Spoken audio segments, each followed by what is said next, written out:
আজকে আমি তোমাদের শোনাবো এক বিশ্বাস ও ইতিহাস আর ভক্তির গাথা পানিহাটি বিখ্যাত চিড়ার মেলার গল্প। অনেক অনেক বছর আগের ১৬০০ শতকের মাঝামাঝি পশ্চিমবঙ্গের ছোট্ট এক নদীবন্দর পানিহাটি গঙ্গার কোল ঘেঁষে তখনও গাঁয়ের মানুষজন খুব সাধারণ জীবন কাটাতো। হঠাৎ একদিন এই শান্ত শহরে আলোড়িত হয়ে উঠল এক অন্যান্য ঘটনায়। শ্রী নিত্যানন্দ প্রভু তখন শ্রী চৈতন্যদেবের আদেশে বিভিন্ন জায়গায় ভক্তদের সংগঠন গড়ে তুলেছিলেন। তিনি এলেন পানিহাটিতে, আর সেখানেই দেখা হলো তার এক বিশিষ্ট ভক্ত রঘুনাথ নন্দন দাস গোস্বামীর সঙ্গে। তিনি ছিলেন খুব লাজুক শান্ত স্বভাবের মানুষ, কিন্তু সেই দিন প্রভু নিত্যানন্দ তাকে আদেশ করলেন, ভক্তদের জন্য ভোগের ব্যবস্থা করো, তবে খিচুড়ি নয়, চাই চিড়ে দই গুড়।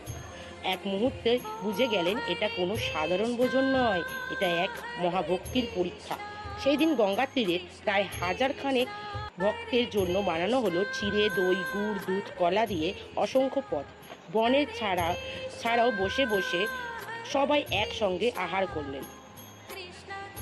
হরিনাম, গঙ্গার বাতাস আর চিড়ের স্বাদে মুগ্ধ হয়ে উঠল গোটা গ্রাম।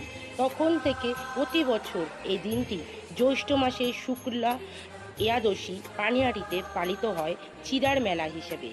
আজও এই মেলায় লক্ষ লক্ষ ভক্তের ভিড় করেন।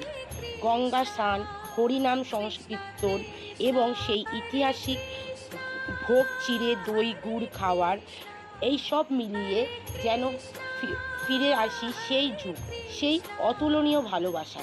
এই মেলায় আমাদের শেখায় ভক্তি মানে শুধু মন্দিরে যাওয়া নয়, ভক্তি মানে অপরের ভালোবাসা, একে অপরকে ভালোবাসা, একসঙ্গে বসে আহার করা আর ইতিহাসকে সম্মান করা। তাই বলি বন্ধুরা, চিড়ে শুধু খাদ্য নয়, এটা এক ভক্তির, এক বিশ্বাস, এক অনুভব।